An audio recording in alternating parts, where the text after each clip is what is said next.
सम्मानीय सभामुख महोदय, विनियोजन विधेयक आर्थिक वर्ष 83-84 को छलफलको निम्ति रोस्टममा उभिएको छु। सभामुख महोदय, म के भनौँ, अस्ति पनि अर्थमन्त्री हुँदैन थियो।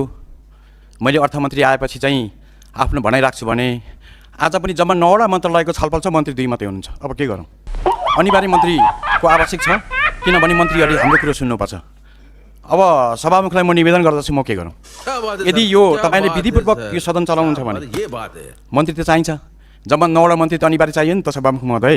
विधि सम्बन्धै चलाउँ भने हामीले बारम्बार आवाज उठाएको हो नि, हामीले अरू केही भनेको होइन नि। खोइ त मन्त्री, अब अरू यसो हेर्दाखेरि चाहिँ रोस्टरमा गयो कि खालि मन्त्री माग गर्छ भन्ने पनि होला, तर त्यस्तो होइन मान्यज्यूहरू। ये बड़ी अच्छी बात कही है। दुईटा मन्त्री हुँदाखेरि कसरी कुरा राख्न सकिन्छ? हाम्रो कुरा कसले सुनिदिने? सदस्यहरूलाई कुरा भने त मिल्दैन क्यारे। के गर्नु सभामुख महोदय? मैले तपाईँलाई यही निवेदन गर्छु, तपाईँ विधिपूर्वक चलाउने कि नचलाउने।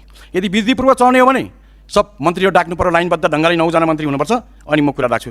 यदि तपाईँ विधिपूर्वक डाक्नुहुन्न भनेदेखि त कसरी मैले चाहिँ अब त्यत्रो अहिले विधिको कुरा आइरहेको छ। तपाईँहरूले त हिजो चुनाव जित्दाखेरि हामी हिजो पुरानो दलले विधि मानेन, अब हामी विधि अनुसार काम गर्छौँ भनेर भन्नुभएको कारणले मैले के भनौँ सभामुख महोदय, तपाईँलाई म निवेदन गर्न चाहन्छु।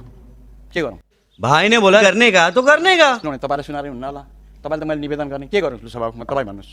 तपाईँको मैले होइन भनाइराख्न अब के भन्नुहुन्छ तपाईँ? यदि विधि सम्मत नगरौँ भने पनि ठिकै छ, यो एउटा प्रथा बस्छ, यो बेठिक हुन्छ।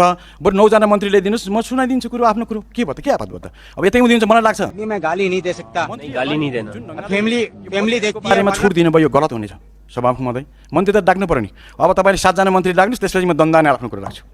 अब बाध्यकारी भयो, अस्ति पनि त्यसै भन्नु पऱ्यो। कस्तो मेरो बाध्य छ भने परिस्थितिले सिर्जना गर्छ सभामुखमा, तपाईँ आफै सम्झिनु त। अब परिस्थिति त्यस्तो छ, के गर्नु? 2 जना मन्त्री हुनुहुन्छ, खै 7 जना मन्त्री कहाँ जानुभयो? के गर्नु? अब म त्यत्तिकै बसिदिन्छु। अस्ति पनि बसेँ नबसौँ भन्दा भन्दै बाध्यकारी सिर्जना। आज नाडाकेर कसरी हुन्छ? थिति बसाल्नु परेन? जे पाए त्यही गर्ने हो त यो सदनमा? मलाई छक्क लाग्छ। अब ठ्याक्क म आइपुगेँ कि यतिलाई मन्त्रीहरू हिँड्नुभयो कि के भयो?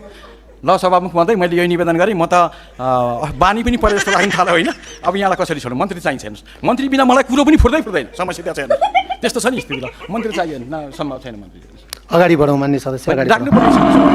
तपाईँसँग जहिले पनि निवेदन गर्नुपर्ने, झगडा गर्नुपर्ने बिल्कुल म आएको होइन। मैले थिति बसाउँ, मन्त्रीजीहरूलाई यहाँ ल्याउँ। शिक्षा मन्त्रीसँग मेरो धेरै कुरा छ। कसले सुनिदिने त मेरो कुरा? मन्त्रीज्यू सभामुख महोदय, कसले सुनिदिने त मेरो कुरा? मेरो कुरा सुनिदिने हुनु पऱ्यो नि त। मलाई त लाग्थ्यो के भन्दै यसचोटि जुन हामीले एउटा समझदारी गरेर सदन चलायौँ, सबैजना साथीहरू आएर छलफल गरेर अगाडि बढ्छ भन्ने थियो। अब मन्त्रीजी 7 जना नहुँदाखेरि मलाई कम समस्या भयो, तपाईँलाई भन्दै मलाई समस्या छ। किन समस्या छ भने अब अस्ति पनि यस्तै गर्न बाध्य भयो, आज पनि पर्यो। यसको त बान्ने यस्तो हो कि भन्ने चाहिँ सन्देश पनि जानु छ, तर म त्यो भन्न चाहन्छु। म चाहन्छु विधिलाई चलाउनुपर्छ। विधिमा 7 जना मन्त्री चाहियो, 1 2 3 4 5, यहाँ 2 जना हुन्छ, 5 जना मन्त्री चाहियो। अनि आफ्नो कुरा सुरु गर्छौँ, गर्नै पर्ने सभामुख महोदय। विषयवस्तुमा प्रवेश गरौँ मान्य सदस्य, विषयवस्तुमा अगाडि बढ्नुहोस्। यसो गर्नु सभामुख महोदय, तपाईँलाई मेरो नम्र निवेदन छ, यो व्यथिति गर्नुहुन्न। व्यथिति गरेर भने ठुलो सङ्कट दिन्छ। तपाईँ त 5 वर्ष लागि सभामुख होला, अर्कोले पनि यसै गरेर भने मुलुक कसरी अगाडि बढ्छ? तपाईँहरूको नयाँ नीति, नयाँ विचार, नयाँ दृष्टिकोण साथ तपाईँले आउनु भएकोले व्यथितिलाई तपाईँहरूले चाहिँ समर्थन गर्नुहुन्न, यसरी जानुहुन्न। मेरो त मैले भन्नुपर्छ, मैले यो कुरो यहाँलाई गएँ भने जनताले मलाई प्रश्न उठाउनेछ। के भन्छ?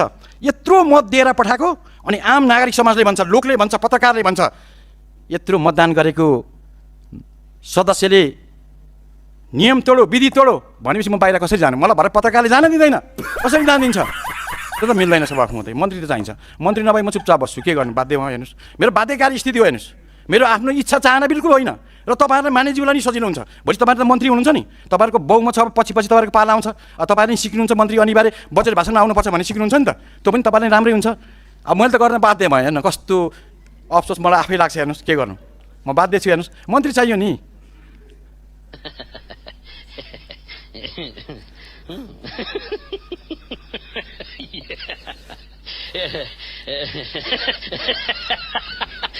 मान्य सदस्य अगाडि बढौँ न, आफ्नो विषयवस्तुमा अगाडि बढौँ। मन्त्रीज्यूहरू हुनुहुन्छ, अरू मन्त्रीज्यूहरू नै आउनु होला, आउनु भए पनि थियो। अहिले मन्त्रीज्यूहरू भएको विषयवस्तु उहाँहरूको मन्त्रालय अन्तर्गत कुरा होला तपाईँको, त्यस कारणले मान्य सदस्य अगाडि बढौँ। सम्मानीय सभामुखमा म दोहोरो वार्ता युक्त सवाल गर्न चाहने। तपाईँ मेरो लागि सम्मानीय हुनुहुन्छ। अब मैले त मिल्दैन। त्यहाँ म जान सक्दिनँ, बाहिर पत्रकारले सोधै गर्छ, कसरी जवाफ दिनु मैले? त्यो सम्भव छैन। पत्रकारले सोधेर मलाई जानै दिँदैन हेर्नुहोस्। अब के गर्नु, बहुत गाह्रो चिज हो होइन। तपाईँले अलिक व्यवस्थापन गर्न सक्नु भयो जस्तो लाग्छ सभामुखमा म त गाह्रो छैन सर बसिरहेको छु।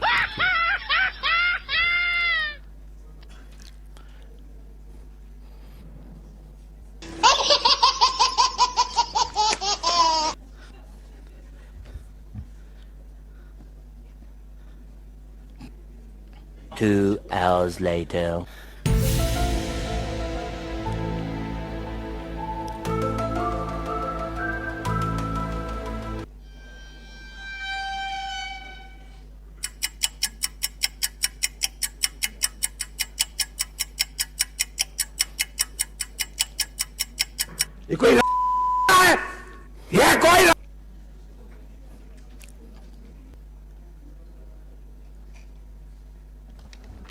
मान्य सदस्य अगाडि बढौँ न, उभिराख्दा अप्ठ्यारो भयो। मान्य सदस्यलाई अगाडि बढौँ। मैले सवाल जवाफ गर्नु चाहिनँ मान्य सदस्यको विषय मेरो ध्यान आकर्षण भएको छ। मान्य सदस्य अगाडि बढौँ, आफ्नो भनाइ राखौँ। मैले सभामुख महोदय म निवेदन गर्न चाहन्छु। मैले बाध्यता बताएँ नि, मैले भरे यो सदनबाट त्यहाँ जाने साथ मेरो स्थिति हालत के होला हेर्नुहोस्, ठुलो सङ्कट हुन्छ नि त्यहाँ हेर्नुहोस्। सम्बन्धित मन्त्री नहुँदाखेरि मानिसले त मलाई प्रश्न गर्ने भयो, त्यसमा मैले जवाफ दिन सकिनँ सभामुख महोदय। र यो चाहिँ के छ, एउटा परम्परा जुन छन् हाम्रो अभ्यास नियमले भएको चिजलाई गरौँ। म यो कुरोमा सभापतिजीको निर्देशन मान्न चाहन्छु, डाक्नु पर्यो मन्त्री, नडाकिहुन्न। मान्य सदस्य, मैले मान्य सदस्यले राखेको विषयमा मेरो ध्यान आकर्षण भएको छ। त्यसैले मान्य सदस्यलाई अगाडि बढौँ। हामीले गर्ने मान्य सदस्यको विषय ध्यान आकर्षण भएको हुनाले सचिवालयले त्यो विषयमा काम गर्छ। मान्य सदस्य अगाडि बढौँ, विषयवस्तुमा अगाडि बढौँ। म अगाडि सम्भवै छैन। तपाईँ 9वटा मन्त्रालयको छलफल गरिराख्नु भएको छ, 2टा मन्त्री मात्रै कसरी भयो त? मेरो आँखा कमजोर भयो? त्यो त होइन जस्तो लाग्छ। 9वटा मन्त्रीमा 9वटाको यहाँ छन् 1 2 3 मा भनिदिउँ सभामुख महोदय, मलाई कण्ठ गरिदिउँ कि पढाएर भनिदिउँ? यो त छ नि त, यसो गर्नु भएन सभामुख महोदय। स्थिति त नबिगारौँ न, मेरो यति मात्रै अनुरोध हो। अनि तपाईँले भरे 1 मिनट दिए म मानिदिन्छु, तर मन्त्रीहरू चाहिन्छ यहाँ। मन्त्री नभए म अगाडि बढ्न सक्दिनँ। कसरी सक्छु? सक्दिनँ नि। यो विथितिलाई म कसरी गर्छु? हाम्रो मान्यज्यू हाँसिराख्नु भएको छ, उहाँले भने यो थिति बसाल्नुपर्छ। अघि एकजना मान्यसँग छलफल भएको थियो, उहाँले भन्नुभयो यस्तो पार्टी हो रासपा मात्रै हो यो त थिति चाहिँ बसाल्ने पार्टी भन्छ। मैले मान्न परेन, मैले तपाईँको कुरा पनि मान्नै उभिनुपर्छ, जरुरी छ।